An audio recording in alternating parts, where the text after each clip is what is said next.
My next guest joining me tonight on the mixtape is currently hailing out of New York City. I'd like everybody to welcome to the show Lex the Lexicon Artist. How are we doing tonight? I am good. How are you? I'm doing great.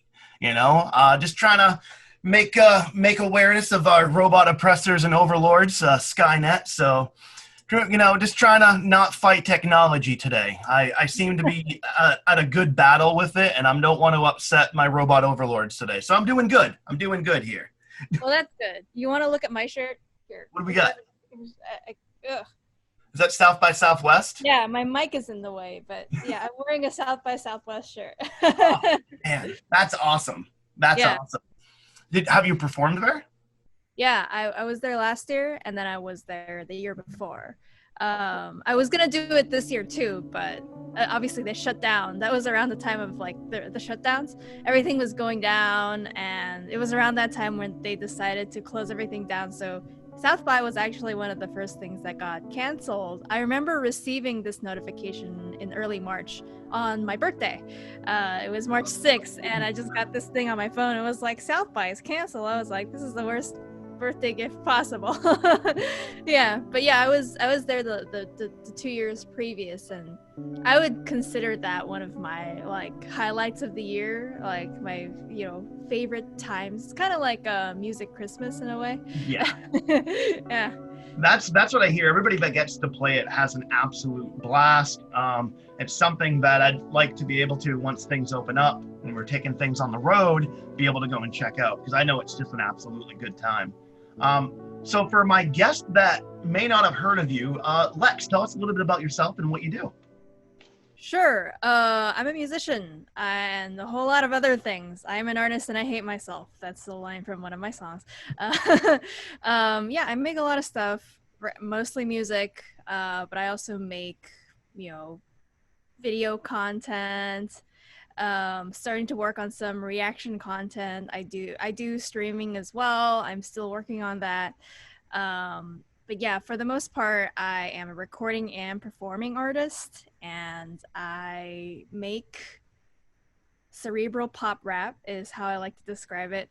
I write rap songs that are kind of targeted towards brainy people, people who like nerdy or alternative interests, and my brand of nerdism. There's a lot of different people who make kind of like nerdy content, but everyone kind of has a different brand of nerdism. Obviously, everyone is nerdy about something different. And so I would say that my brand is geared towards like exploring yourself, discovering your own psychology, philosophy, big words, complicated concepts, storytelling, things like that. And yeah, I go into some sci-fi and, comic book and anime content sometimes too. That so that's awesome, and that's one of the big reasons I wanted to get you on the show, because we've got very comparable paths here. We're all about self-discovery and self-expression and self-love here, on the mixtape, and kind of just consciously taking into account how you engage in the world and the art that you're putting out there, and been doing it in an incredibly geeky manner, or in a nerdy manner, depending on what nomenclature that you prefer to use.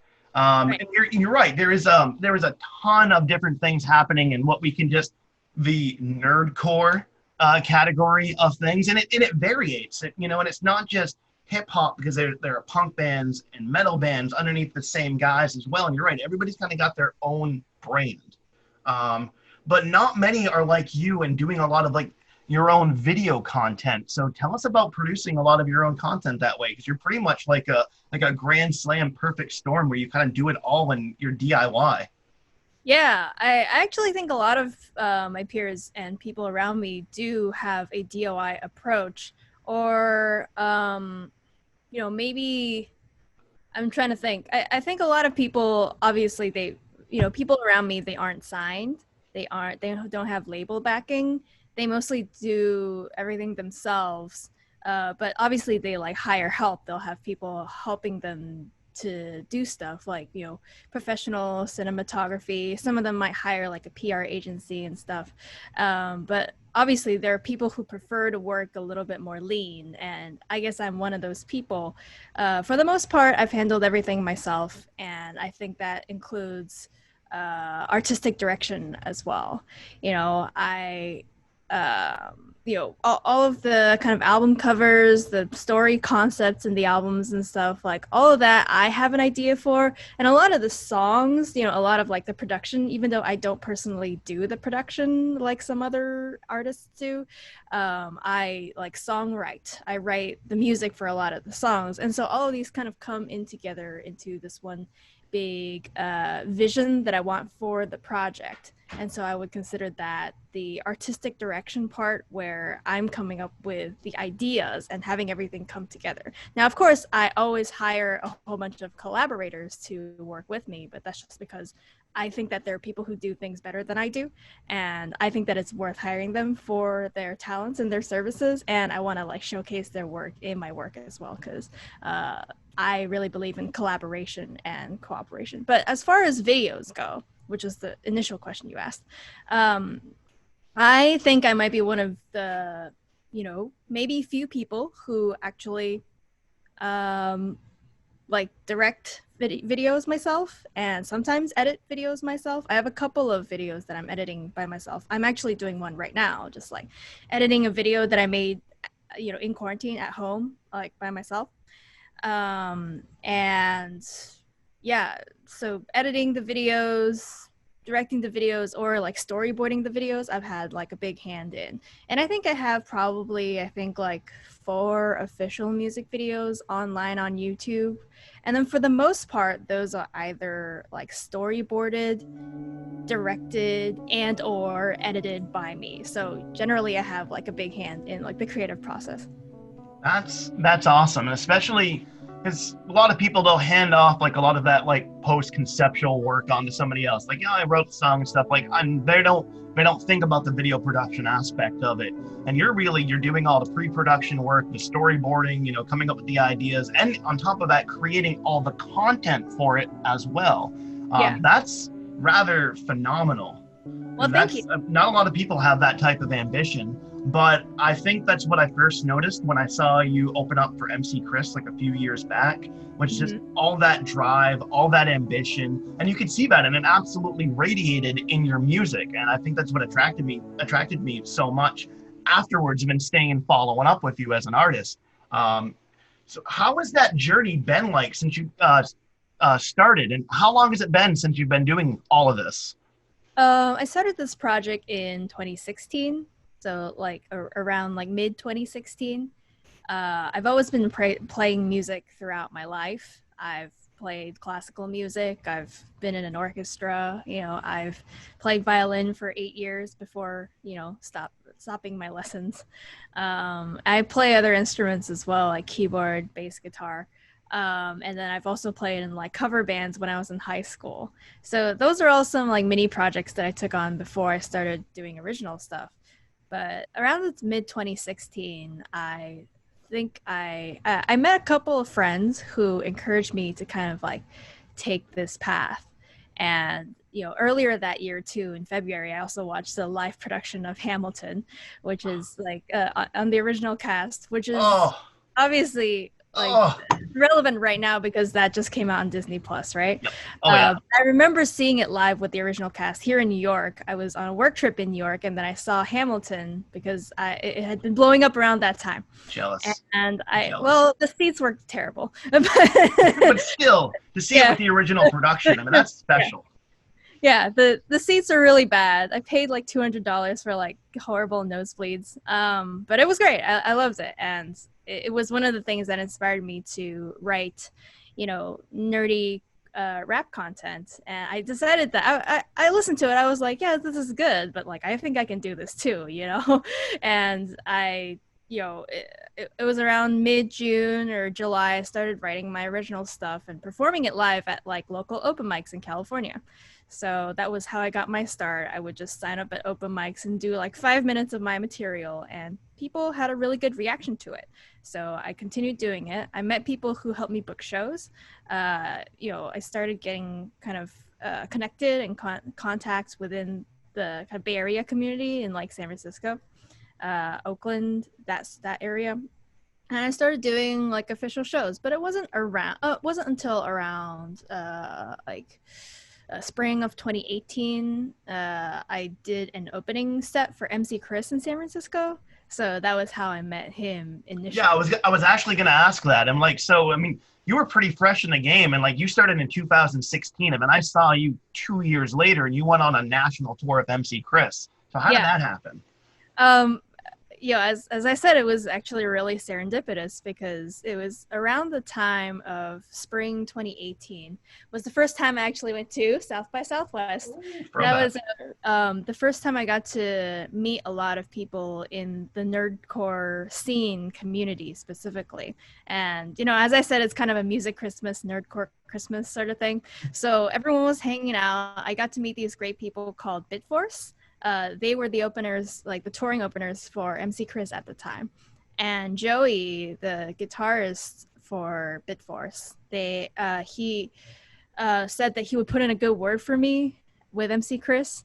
And then MC Chris reached out to me to open for him on that tour, like on the Bitforce tour in San Francisco.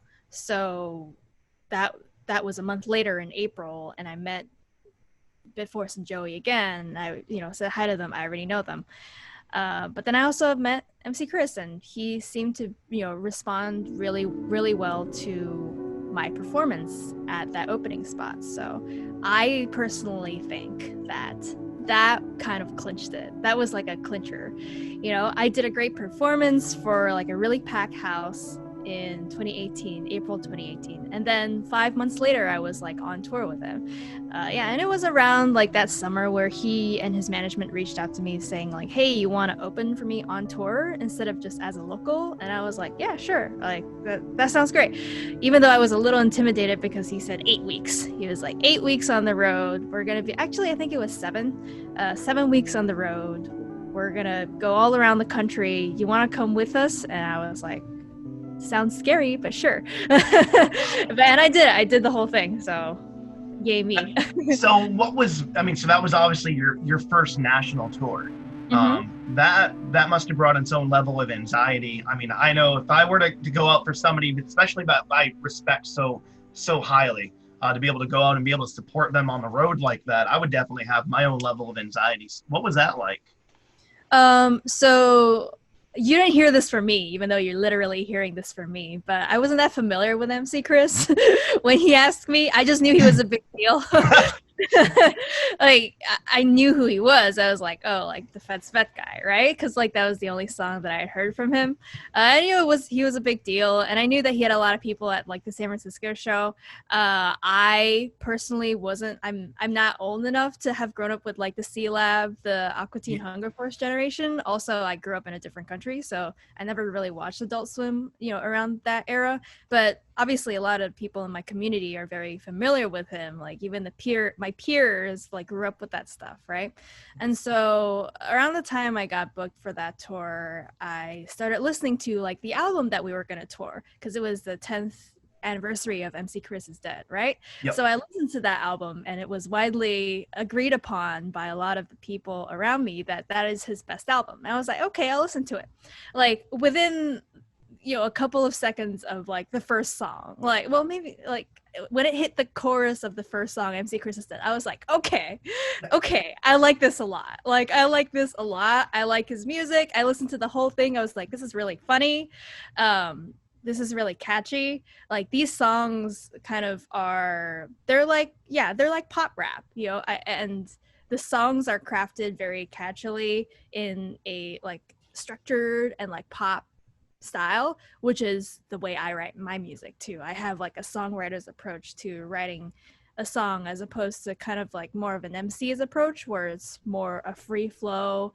There's not as much structure in there. It's more spontaneous. But for me, I'm like really rigid in my songwriting. And not that I'm saying that Chris is, a rigid songwriter, but like he has the songwriting ethos where everything sounds very like poppy and catchy, and Yeah, I really he's thrive with it. unbelievable Yeah, at dropping an unbelievable hook, and yeah, they catch you off guard. And honestly, like the MC Chris songs randomly get caught in like stuck in my head when I don't hear them. yeah. Especially like the second like the fall comes out, I put on my hoodie for the first time. Instantly I'm like, I'm a hoodie ninja. I'm a hoodie ninja. And I can't help it. Right. I'm 35 years old, but and that's the thing. I do come from that generation that grew up from MC Chris on Adult Swim. So for the viewers who are watching the show and don't know who we're talking about, MC Chris, the voice actor on Aqua Teen Hunger Force. On C-Lab, he was a regular character. He was Hesh on C-Lab. It was unbelievable, and I fell in love. And then he started developing more things, and then his music blew up, and then here he is. He's this amazing geek icon. I love him so much. I've got to see him so many different times over the years. And when I saw you two together, it was like you said, it was serendipitous. But as a viewer, not hearing or seeing you before, I thought that was like a perfect tour. Sometimes you get different artists, and like I love a multi-genre, but sometimes like it's a little off. But like for coming into a state, was that your first time in Maine? It was my first time in Maine, and I had Yeah, a so really like good time. so to be in a place completely brand new to a brand new crowd with unfamiliar faces all around, I mean, you fucking slayed it, and then you hook, line, and sinker, you had me right in. Well, thank you. Well, it's no, thank you. And I mean, it was completely refreshing. And even the friends that was there at the show, I was telling them, and they're like, I was like, hey, so I'm interviewing Lexicon today, and they're like, oh shit. And I was like, can we come hang out? I'm like, I love you. But it'd be too much. It's too distracting. But just know that you got a solid main following that sends their love and support your way. Well, thank you. I appreciate that. Yeah, I like to think of that tour as also a really good fit as well. When I listen to Chris's music, like the first listens through MC Chris is Dead, the first couple of tracks, you know, like MC Chris is Dead, Older Crowd, Reese, and what was the song after that? Pizza Butt, you know, like it's all like those it was hook, line, sinker for me. I just heard those 4 songs. I was like, these are really catchy, and like these actually sound, you know, like they could be a good complement to what I create. And I think that's what he thought as well when he listened to my stuff. And he did tell me that he wanted like, you know, a non-white, non-man on the tour. And so I think that was part of it as well. Like he wanted to do that's a big deal because you do hold you know, a major change from what is traditionally seen, you know, and you're defying expectations, you're defying tradition, you know, prior traditions. But he's right, you know, to go and bring, you know, an artist of color and a female, which is something, I mean, there are tons of female hip-hop artists and rappers, but they're not as predominant as the boys. The boys, you know, commonly take the spotlight, which is frustrating because honestly, your fucking flow is unbelievable. And the way that you're able to go from certain words, like you say, you use vocab that's not in traditional hip hop, things that aren't easy to rhyme, and it absolutely stands out, especially for, like you said, your more geeky crowd, and that stands out to me because I don't like very traditional much of anything. I like things that, you know, go and take a risk, and I am blown away by it because you said you're not from the United States. You haven't grown up directly in this culture. You didn't have that you know, the MC Chris early Adult Swim influence like a lot of us did. And then you come out fucking just hit the ground running with this unbelievable track after track after track. I mean, that's gotta be just so much, you know, just to take in each and every day. Like I said, you're like a triple threat. You have all the pre-production, you make all the content, then you're able to do all the post-production work and put yourself out there. Honestly, I think it's commendable, and that's why I wanted to get you on the show because you're just blowing it away right now, in my opinion. Well, thank you. I appreciate that. It can be hard to, you know, keep my morale up with the pandemic situation because Things are really hard for all of us, probably even including MC Chris right now. And, it's really challenging time. And sometimes when I do like live streams and, recorded performances and stuff, I'm not very happy with it. I look at it, I'm just like, this is nothing compared to what it is like on stage, like what it is like live. I feel like the stage is kind of my natural habitat at this point, like now. But I feel really natural when I'm on stage. You said you're really impressed by the way I kind of blended in seamlessly with this crowd that I never seen before in a place that I'd never been before. And I think that maybe that was also one of the reasons that, Chris picked me for the tour, because I like to think of myself as having like a really strong work ethic. I'm not scared of situations that are unfamiliar. I have a really open mind, and I expect my audiences to have an open mind. Like, that is an expectation that I have of the audience. If you don't have an open mind, you don't like what I make, like, that's fine. You're never going to be like, you're never going to be my fan anyway, because I'm always pushing the box, and I'm always going into unfamiliar territory. I'm always exploring new things, exploring new ideas. So if you didn't warm up to me when you saw me the first time, then like, you're never going to warm up to me. But I also have this kind of commitment into wowing the audience, even though I have to warm them up because I'm the opener, right? I'm the first person going on. I'm the opener, and then there's the support. My friend in 80 was the support for that tour. You probably remembered him as well. So the support already has like the benefit of the opener already warming up the crowd. So like, my job is to get like a completely cold crowd that is not feeling anything and still hasn't had enough drinks in them to like get really engaged in what's going on stage, so that it's easier for the support and eventually the headliner to do their thing and then have already like a warmed up audience. And that isn't a job for everyone. Not everyone can handle the challenges of a cold open, in my personal opinion. A lot of people don't. I completely agree, and it's hard. I mean, even as a musician for years, to play an opening spot, you have a responsibility, and sometimes, it's you wish you could play a headlining spot, but it's not always a headlining situation. And to be able to have what it takes to be able to work a crowd and to pull them in, like you said, like I said, you came in cold open, brand new place. I had never heard of you before, and I'm going to be completely honest. I forgot there was a third artist on that show, because that's how much in my memory that you had shined. So honestly, I forgot that there was somebody between you and Chris, and I don't mean that as any disrespect, but that's how wowed I was the first time seeing your performance. Well, thank you. I appreciate that. I think I've had that feedback a couple of times, and I think that, and it's just my personal opinion. Like, I love Int 80. He's one of my best friends in the scene. I think he's a fantastic performer.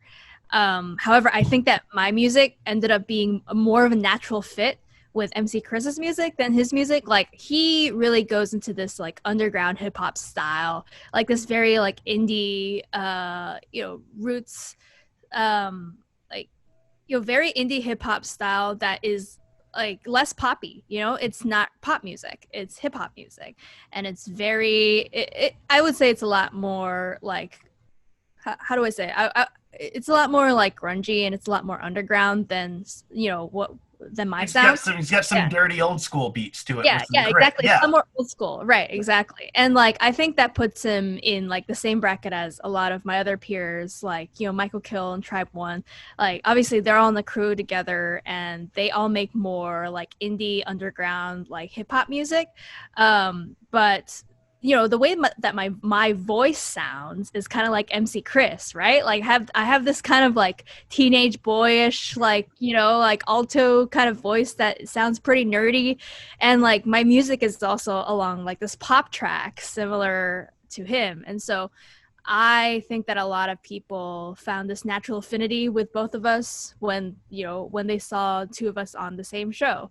And yeah, going back to this opening slot idea, like, I think one of the really important things to consider when you're doing something like that is to, yeah, just I think just go in and not worry about whether the audience knows you or not. Like I already knew that most people didn't know me.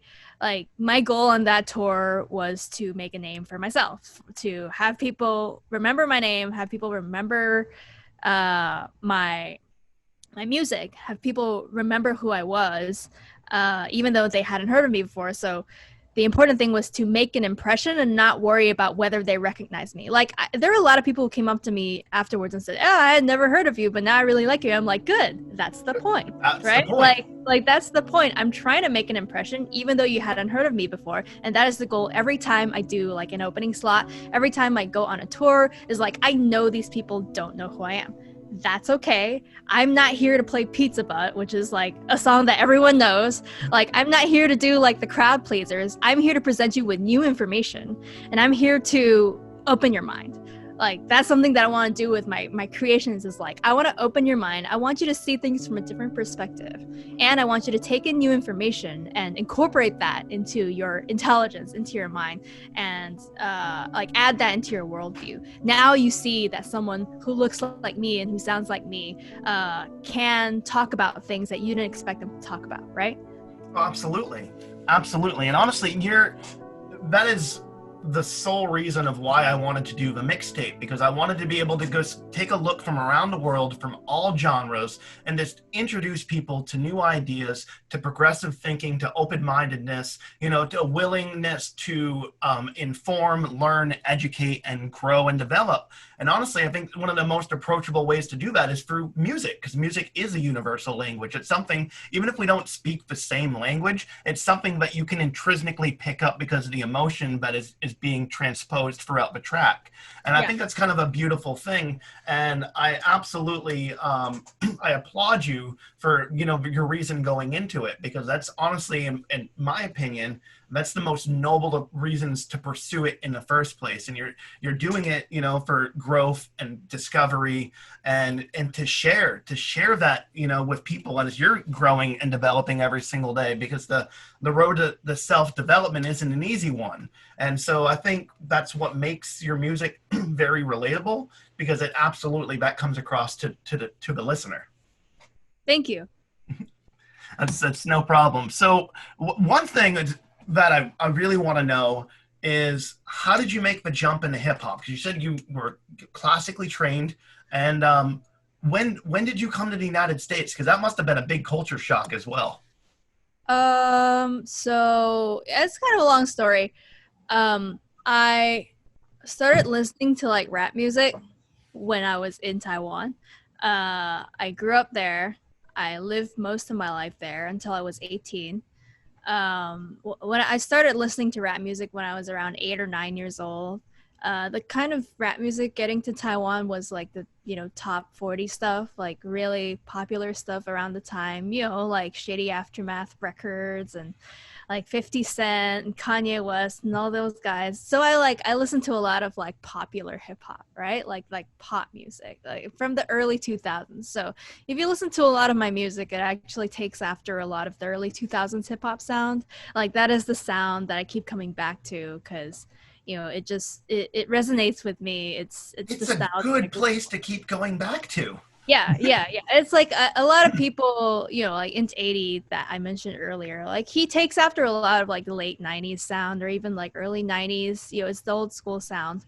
But since I'm a little bit younger, I take after a kind of a more recent time in history, even though the early 2000s is actually quite a long time ago at this point. It's almost 20 years ago.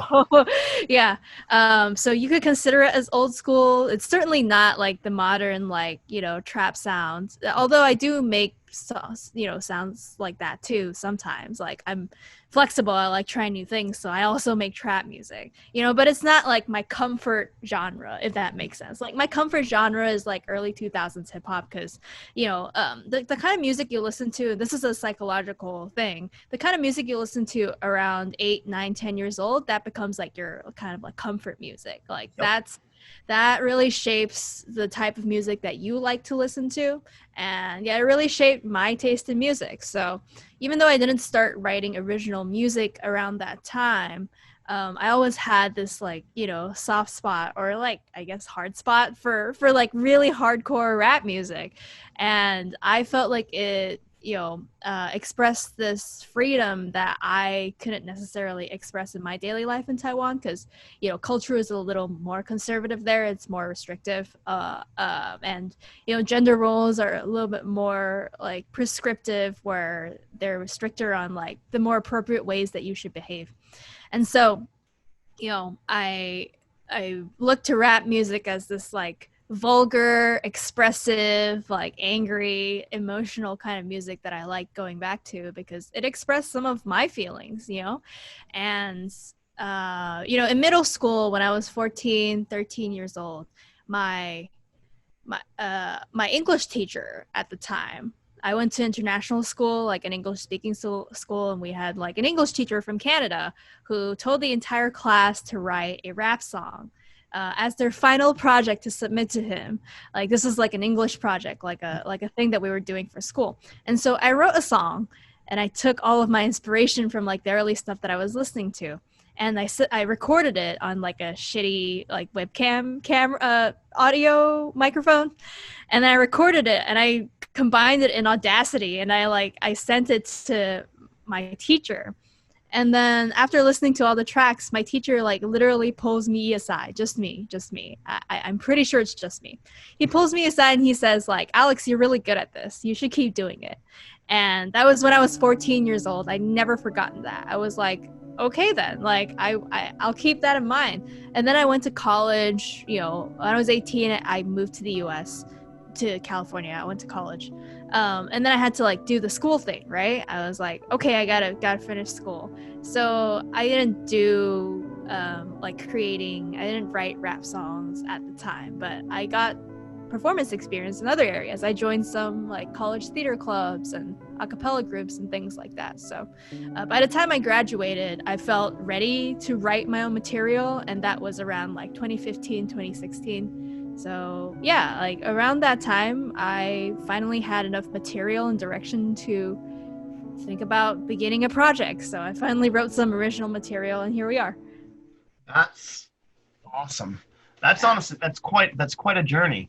And like you said, when you're growing up, you had an entirely different culture, and it was, and from my understanding, the gender roles are drastically different here. So I imagine coming to the United States and just having that openness, that just must have all the possibilities, and then here you are using every single one of them to your complete disposal, and you're just crushing it, and I think that's amazing. I think that's honestly, to go and break out of the normality of what you traditionally were used to, and just say fuck it, and use hip hop as that ethos. And I think that's why like punk and hip hop and rap, all of us get along so very well, is because we all kind of had that breaking point of whatever was holding you back in your life, or things in opposition and things like that. Whatever was friction and working against you, we found solace in a specific subset of music that allowed us to be able to find our own identity, to be true to ourselves. And that's awesome that even with just top 40 hip hop, people like 50 Cent and Ludacris coming across, overseas, that was enough to inspire you to say, you know what, I think I want to come to the United States. Yeah, let's say that was the reason. well, I'm sure there's other more personal things, but I came here for college. That was the specific reason. I wouldn't say that, I wouldn't say like you talked about culture shock, right? There was some elements of culture shock, sure. I don't think that it was so uncomfortable that I couldn't get used to it. But no, because you obviously made yourself like it's your home away from home, and then here you are. What year did you come to the U.S.? It was 2012, so not even 10 years. Yeah, not even 10 years. 8 years ago. Yeah. Shit. It's a long time. It's a long time ago. 8 years. But yeah, it was like the first moment of culture shock I remember was like me walking into like a Subway or something, and then they asked me like what kind of bread. I was like, Italian herbs and cheese, of course, because that's what you get, right? And then they asked what kind of cheese. And I was like, what do you mean what kind of cheese? Because in Taiwan, there's only one kind of cheese. Like, it's American cheese. Like, they won't ask you what kind of cheese. They'll just give you the American cheese. That's what the Taiwanese subways are like. And then they asked me what kind of cheese. I was like, there's different kinds of cheese? And they're like, yeah, like Swiss, provolone, American cheddar. I was like I don't know, provolone, and that was how I discovered there was different kinds of cheese in the U.S. So that was like the biggest culture shock. But like language, I was okay because Because you grew every up speaking English going to right, school. exactly. I grew up bilingual, so like language was fine. I had to learn how to say some words that I didn't know how to pronounce. Like I only ever read the word plaid, so I didn't pronounce. I didn't say it, so I said plaid in the beginning, and people were like, "Don't you mean plaid?" I was like, "Yes, that's what I mean." So I had to get used to some like pronunciations. Um, but yeah, I felt like the openness and acceptance and freedom to express yourself here in the US like fit a lot more with like my inner personality. Like I feel like in the US it's a lot more okay to be yourself. Well, let's say like in the liberal US it's a lot more Yes. okay to be yourself, and there are a lot of groups who will accept you for who you are regardless of what you look like, what your hair color's like, how thick your thighs are, you know, like whether you're fat or skinny. You know, there are groups who will accept you the way you are, regardless of like the way you are on the outside. And like I can't say the same for, you know, even the country that I grew up in, or like a lot of more conservative or East Asian countries where the way you talk, the way you walk, the way you look, the way your hair looks, the length of your hair, like all these things that you would consider like irrelevant in, you know, the comfortable pockets of society of the US or Western society, whatever. Like, oh, that's really important, and you would be surprised at what things they would consider important. And it's, I would say that there's a lot a stronger culture of like conformism going on in East Asia, where you're more expected to conform to like a specific look. Like there's a reason why plastic surgery is so popular in Korea. It's because like the definition of beauty is narrower, right? Like, you know, who's considered beautiful. The definition of beauty in Korea, for example, like there's this very specific look of like a K-pop star, right? And a lot of girls want to make their features look more like K-pop stars, and like, you know, that's your right. Like you should be allowed to do that if that's really what you think. But personally, I think that a lot of these girls are being influenced by media very, very intensely. And they're being influenced by like social pressure, where it's expected that you get plastic surgery to change your features to conform more to the norm.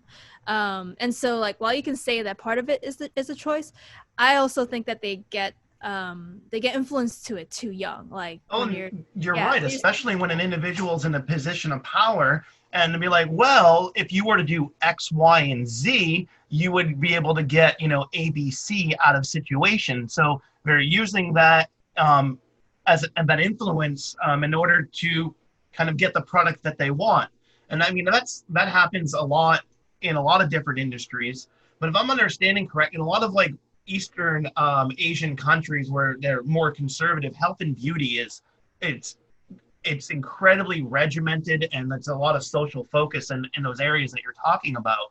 So it yeah, makes sense on why plastic surgery would be so predominant, especially in young women.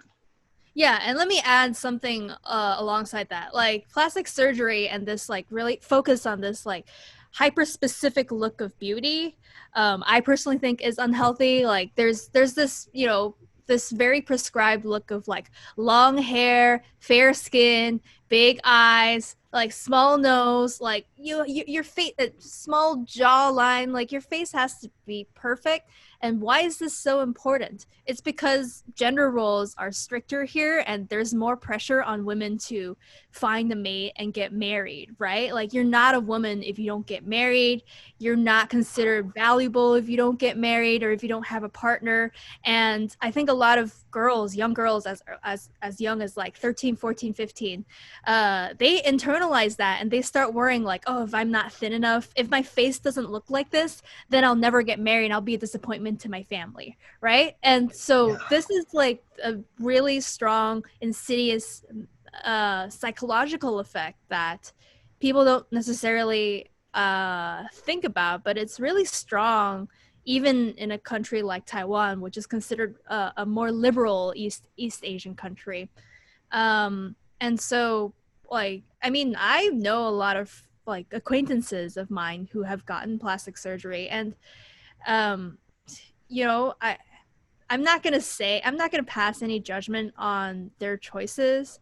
I personally think that, you know, the culture of conformism and the culture of, you know, gender roles and this expectation of women is stronger over there than it is here, because like let's look at California or New York. You know, like you can find all sorts of types of people in New York, different colored Oh, people. absolutely. Yeah, different color skin, different length of hair, like different body shapes. And you can find a group of people that accepts you, and you can find like a partner that accepts you for the way you look. And it's a lot easier to do that because the definition of beauty is not as narrow here. At least it's not in my circles. You know, like it's okay to And be a you're little right. thick, right? Yeah. You're absolutely right. No, and that's something it's growing more. I think with like a lot of like my generations, I'm 35. I'm a little, you know, graduated in 2004 and then 2008 from college. Um, and I think generation and the ideas of beauty are changing. And I think a lot of us are personally not the way that the industry has portrayed women over the years as this perfect photoshopped thing. It creates false expectations in relationships, and then you get all these different tropes and psychological conditions with men that, you know, have these expectations. But I think, you know, the good hearted individuals realize that, you know, beauty is not skin deep. Beauty comes from the inside. So Yeah. it doesn't matter if you're thick, thin, tall, whatever, you know. And personally, I think what some would consider their flaws to be their most beautiful aspects, because that's what Yeah. makes them an individual, you Yeah. know. Yeah. And I think those ideas are starting to radiate. And I think the kind of sexist, misogynistic way of thinking, those ideas are slowly getting out. They're slowly working out. There's a few idiots that still hold on to that. But like true chivalry, like actually respecting women, it's coming back in a big way. And it just starts with just being kind and Yeah. understanding what true beauty is. And I'm glad to see that there's a lot of companies that are starting to support that idea. And like, you know, like me, I mean, I've my weight's fluctuated my entire life, and I'm okay with that. And like, I've got stretch marks all over me, and it's nice to be able to see that represented in model photography now. Like, don't hide that shit. That's just, Right. it's just who you are as a woman, or who you are as a person, or as an individual, or whatever you choose to identify as. That's you as an individual. And I think that is what makes a person beautiful. Yeah. Yeah. And I think that it's part of the reason I like hanging out with nerds. Not just because I am a nerd, but because I think nerds generally don't judge you on appearances. Like, we've all been judged on appearances before. You know, we've all been bullied in school. You know, we've all been made fun of, called like nerds and dorks and stuff. And like, we don't want to subject anyone else to that treatment. And so, like, you know, that's why I like hanging out with nerds, because they don't care about like the physical imperfections. In fact, like, they're more likely to be the kind of people to like see any kind of person and like be able to see like the beauty in them, you know, and not have like really narrow expectations of beauty. Now I want to counterpoint that and to say that I think that like this perfect and unrealistic body proportions, like, that started to get better in like mainstream media. I think for the most part ish. I think like people are more embracing different body types, like, you know, swimsuit models, you know, Sports Illustrated. I think one of those magazines hired Lizzo. You know, like people like different body Oh, types. Lizzo. Yeah, and like they want to showcase different body types and different body sizes. But there's one place that I think that still lives on, and I think like we should really be focusing on like taking caution with this is on TikTok. Like, you know, I used TikTok for like a couple of weeks during the pandemic before I realized that it was, you know, spying on my data, so I removed Yeah, it. I haven't used Yeah. it. I didn't engage with the TikTok like everybody else did. I Yeah, mean, well, I Final was on Fantasy VII TikTok, remake came out, and priorities. yeah, well, I got bored and I started making videos, and I started looking at the videos specifically.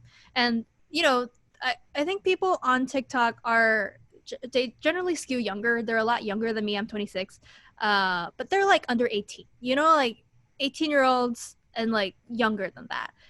It's like 15 to 18 or maybe a little older, 19, 20. And a lot of them are just like Barbie picture perfect looking, and then like those are the girls who get, you know, those are the girls who the algorithm supports. You Yep. know, like the way the algorithm works, it ends up promoting people who you know, have these very very perfect, like, you know, perfect looking bodies, perfect looking faces. And I think that, you know, we should be, I'm trying to think of the best way to say this. I think we should look out for that, you know, because teens are impressionable and Oh, teens spend a lot of time on TikTok. Teens see a lot of these girls, and I'm sure that that's something that affects their body image as well. Like making sure that teens have a positive body image is something that's really important to me, because I had terrible body image when I was a teen. So just really bad, really same here. You know, like I said, I've always fluctuated with my weight, and it honestly wasn't until like being with my partner now for almost 11 years, her and I, and it's growing more confident within my own skin and feeling more, you know, like myself and willing, and then like, all right, and just adapting and actually feeling like, oh, I like the person that I look like, that I'm looking at in the mirror here, and accept myself, you know, because then that's the thing is, in a lot of communities, and especially at certain times, there's always like an emphasis on looks. And when I was young and single, it's like, you got to go to the gym, you got to do this, you got to do that. And I'm like, why? I mean, I should want to do those things if I want to do those things for myself, but why do I need that to actually attract a mate? And you're Yeah. absolutely right, is that parents should absolutely be having conversations with, you know, with their kids on, be like, hey bud, you need to understand that this is photoshopped, or, you know, these, or even your daughter or son, it doesn't matter, you know, and you let them know that this is not actual real life. The internet and what people are portraying, that's not real. It's a vignette into a world, and once you look, you don't know the shit that's happening past that screen, you Yeah. know? It's Yeah. And I think, simulated. yeah, and I think it's important to not only emphasize that like it may not be real life. It obviously isn't, because there's a lot of post production involved in like those TikTok videos and stuff. Like, you know, to get rid of blemishes and all that stuff. Yep. But also to emphasize that like looks are not the most important thing. Like I guarantee that a lot of great looking people, perfect looking people, are like shit people on the inside.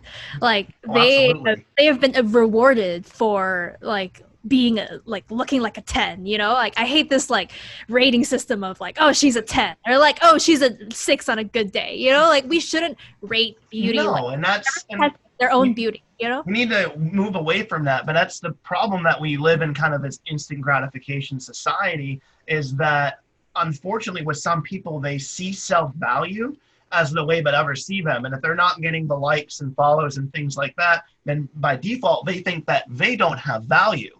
When they realize is that they're, you know, this is a great way to network, to make connections, but you need to physically engage with people, which is hard right now. But if you actually get into real life, because this is just a simulated environment that you live in. It's a vignette.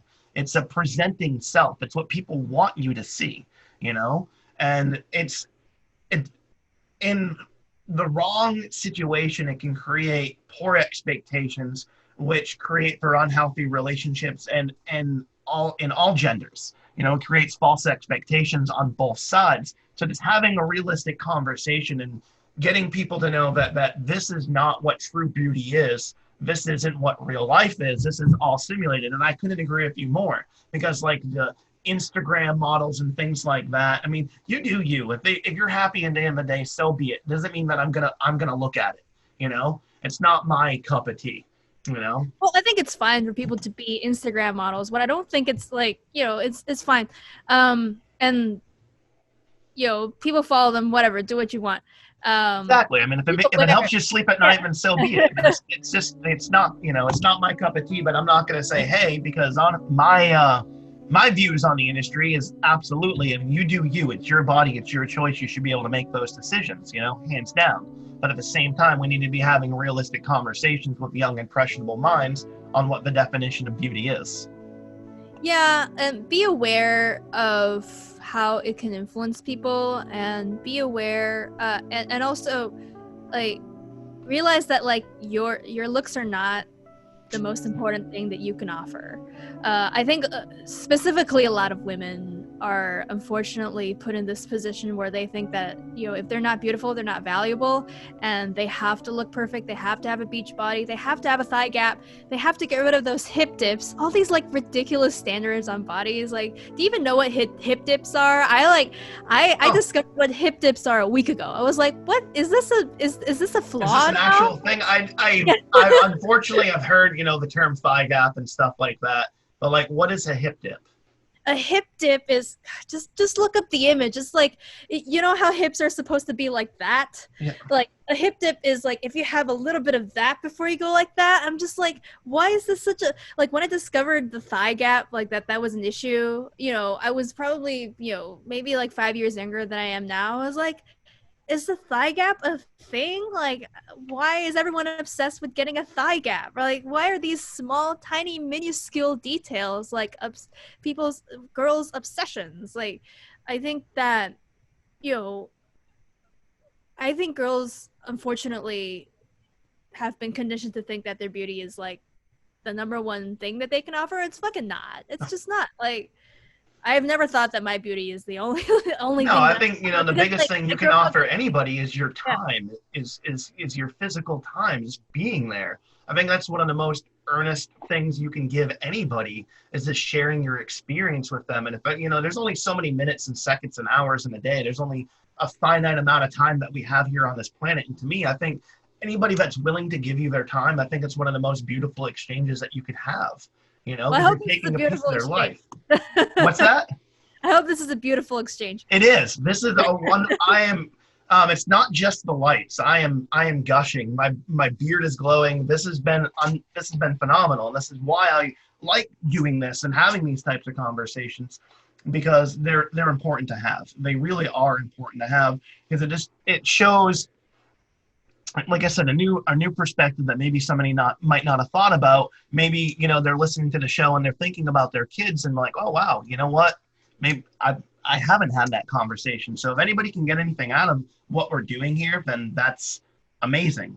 And I think I don't shy away from certain subject matters. As long as the person that I'm talking to wants to exchange and do that, I'm not shy about it, because I think they're conversations that people need to be having every single day so they can take a chance to grow and develop and self-educate.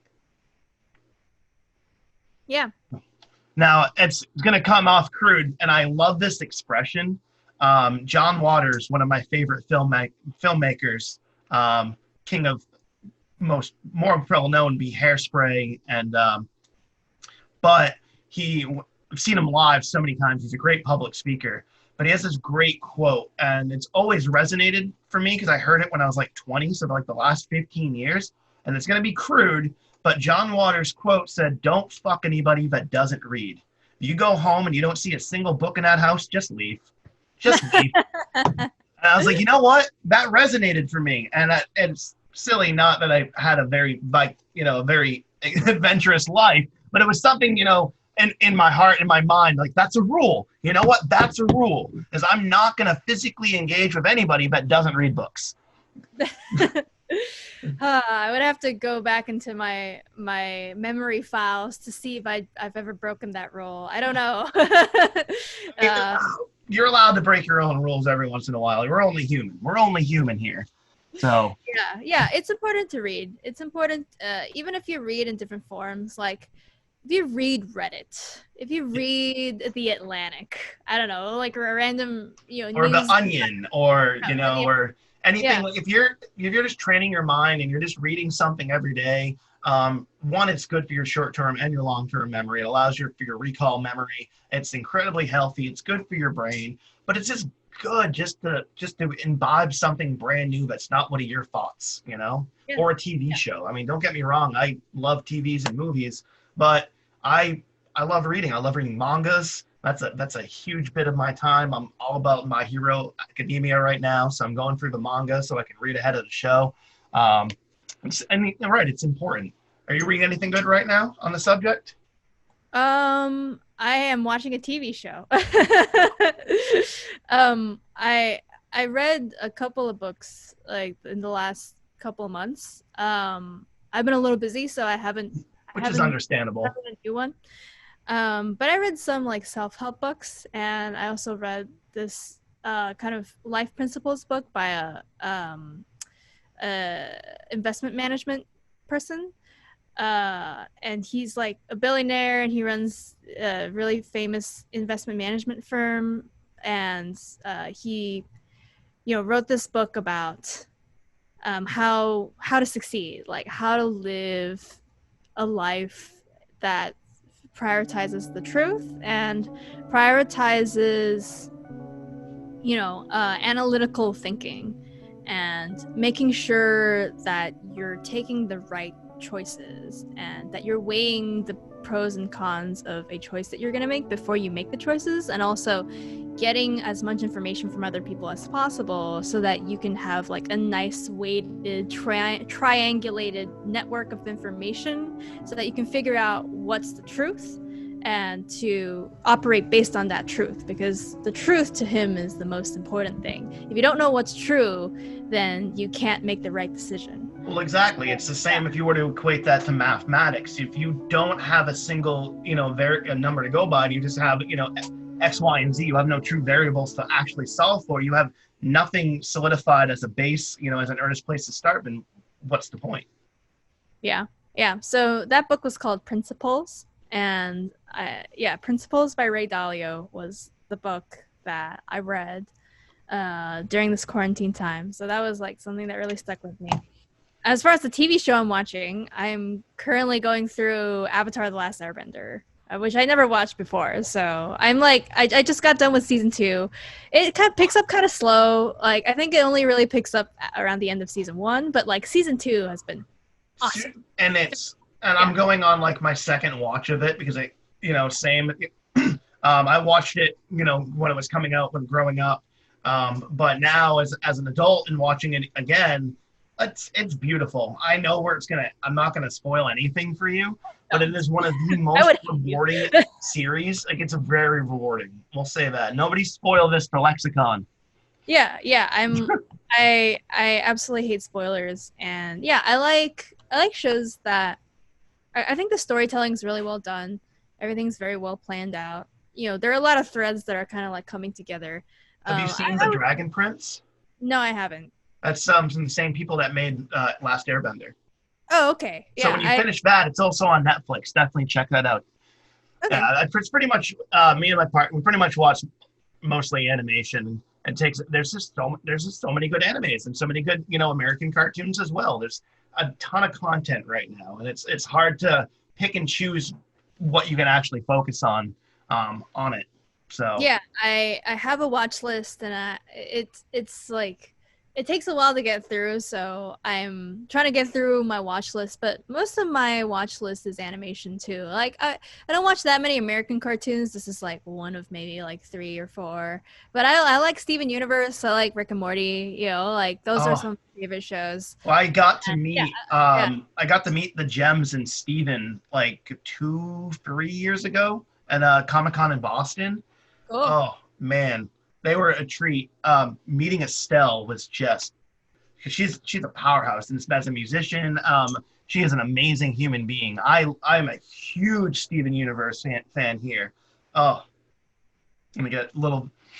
Oh, that was a great ending to the series. It was a sad one to see go. It really was. But I Yeah, don't yeah, think it could have ended any more perfectly. yeah. It was. I like it. I like Steven Universe. I think it's a good show. Like. I think it. Yeah, I need to rewatch it, but I need to get through other stuff first. But Yeah, other than that, there's I mostly watch Japanese anime. So, so like what in particular? so I finished the entirety of Hunter x Hunter in Ooh. May. Uh, and that has been like my obsession right now. I'm just so into the fandom. I finished reading the manga. Like, I love Hunter x Hunter so much. It's just fantastic. And so like my top three are probably like it's the same top three that a lot of people will have: Hunter x Hunter, Attack on Titan, and Full Metal Alchemist Brotherhood. Right? Like these are Oh, all good shows, right? And I absolutely. think that they're really well written, really well animated, and I could go on how much I love all three of these shows, but I'm not going to because it's going to be an entire We'll have to dissertation. do that on another one, and we'll just kind of go through our favorite animes. Yeah, I am attempting to pile through all of One Piece. So I'm not going to do that. It's 900 episodes. I yep. got other stuff to I am watch. almost up to episode 400. Thank you, quarantine life. Yeah, that's good. Yeah. Oh, it's taken some dedication, and I know they haven't announced what the One Piece is. I might die and never know what the One Piece is, but that's okay. I enjoy the ride. It's 400 episodes, and they haven't told you what One Piece is. And it's a secret treasure that's buried that they're trying to find. Oh, Nobody knows what it is. I see. So, So it's kind of like it's kind of like the basement in Attack on Titan, yeah. but they opened the basement by like episode 57. So at least you find out eventually as that carrot's just dangling in front of you the entire time. Yeah. And the basement reveal is like it's a game changer. Like it completely changes the game. So I wasn't upset at having to wait 50 episodes to see the basement. And honestly, I kind of like that.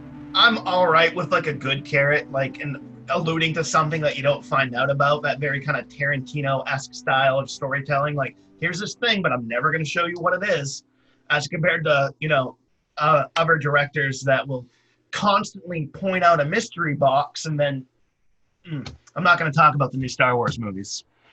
Oh, the sequels? Yeah. The sequel trilogy? Yeah, I thought that 1 and 2 were pretty good, and the third one was a fucking train wreck. Yeah. That I have no problem with the information that I learned. And all right, you're gonna give like a 4, 3, 2, 1 spoiler on the screen.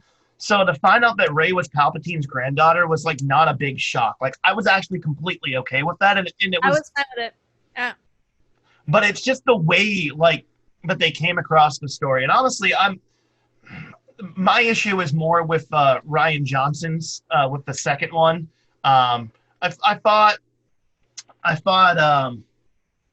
Fancy New Hope. Oh my God, I'm totally forgetting what the first one was called. There we go, Rise of the Skywalker. What's that? Force Awakens. Thank you. Yeah, totally brain farting there. That wasn't bad. I mean, it's basically a remake of A New Hope, but it wasn't bad. Aesthetically, it was visually pleasing and stuff like that, but it wasn't Leia in space. Don't even get me started on Leia in space. I wasn't a fan of that at all. That was just I'm gonna go on into a rabbit hole on how I'm not. But that's the thing. I don't think. You know what? That's not true. The Mandalorian is so stupidly satisfying. So I can't say like my expectations built up because of the Skywalker saga. Because the Mandalorian paid off 100%. Well, I really like the Mandalorian. I thought that was the best Star Wars that has ever been created in like the new generation. Yep, hands down.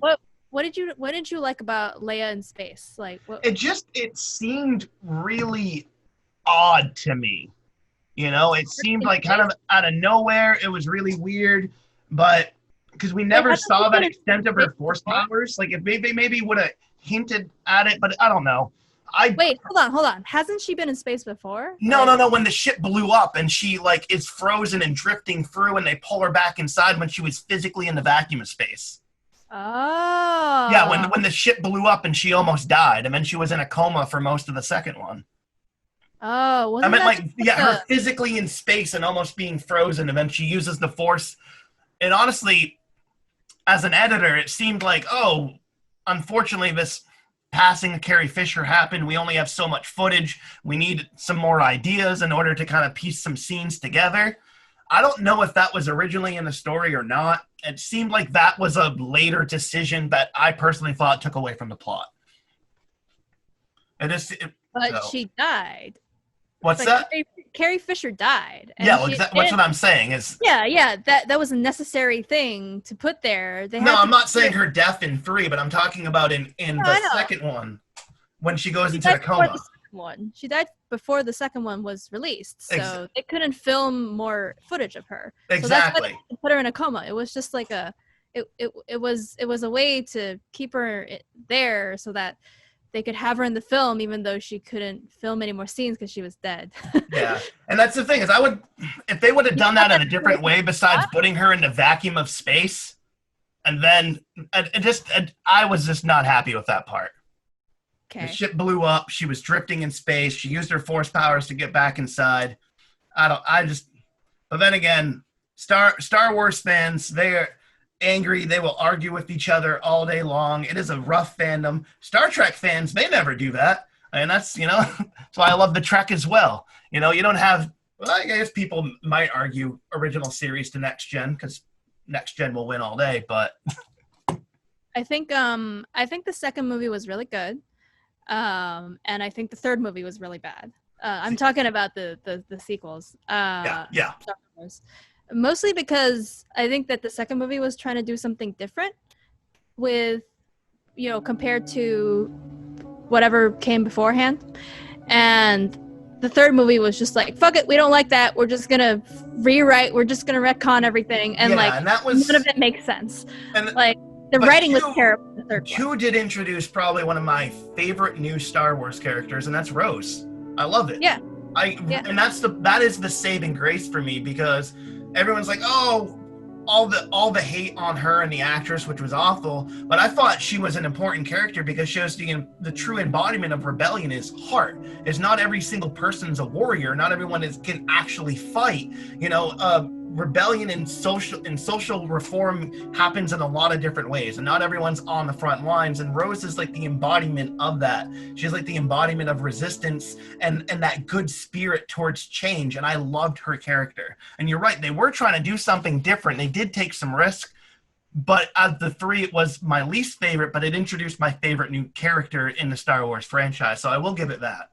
Yeah, I like Rose, and obviously people didn't like her, and so the J.J. Abrams decided to like scrap her from the third movie, and it was just like, why do you cave to the bullies, man? That's just disappointing. I would have put her just front and center, and where she should have been. I thought she was great. Just like everything with her and with Poe was phenomenal, and even the casino. The Casino Planet. At first, I was like, I don't know, but upon rewatch, I do like the Casino Planet, and I do like that.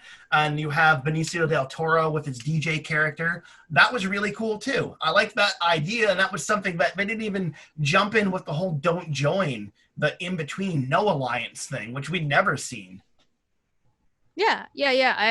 I think that the casino side plot, which a lot of people think is an unnecessary side quest, actually did shine a light on, the way that people live, and the way that kind of like money fuels this divide between the residents of I'm blanking, the residents of the planet and the military or whatever, but it was like an important political statement is what I remember, and people were like, oh, this was a waste of time, just like you didn't get the movie. It's not like with the prequels and having a Senate debate. That was a waste of time. Seeing this and actually showing, not telling, like that was a better example in my opinion.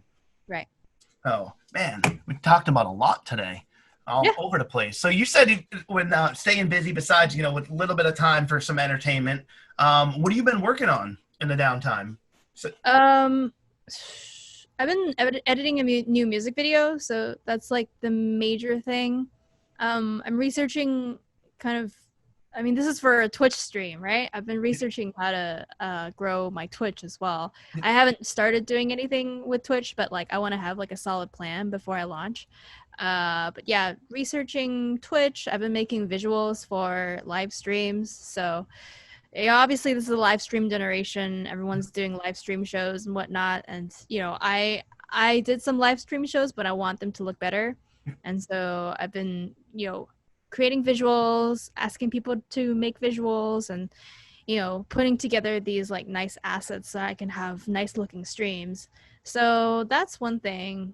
The music video is another thing, and everything else is just like I've been researching. So I want to grow my business, obviously. So I'm always researching on, you know, different scenes, verticals that I can explore, different ways that I can grow, different audiences that I can reach. So, you know, the majority of what I've been doing lately is just like research and figuring out how to work on Twitch, figuring out people I can contact so I can expand on in certain areas. And yeah, I'm also working on some projects. So thinking about putting together a radio show, for example, and like that is something that I haven't announced, but I'm saying on this stream. So yeah, possibly putting together a radio show. And yeah, that's pretty much it. It's kind of hard for me to write these days. So I mean, I just put out an album a couple months ago, so I feel like I put a lot into that album. So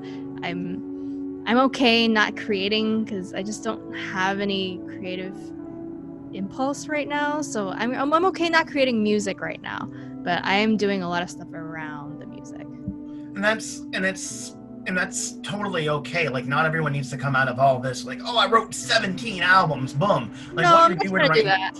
No, yeah.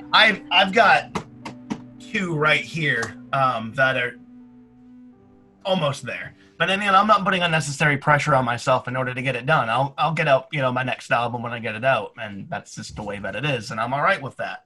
But, you know, You're right to take some time to do some research and to figure out just how to do it. Like, honestly, I just changed my setup. Was my first broadcast just a few weeks ago with getting you know, new PC. I built a new PC. I built a Ryzen build. It was the first time doing that, so I had to learn a bit about that. Had a bunch of amazing friends help me.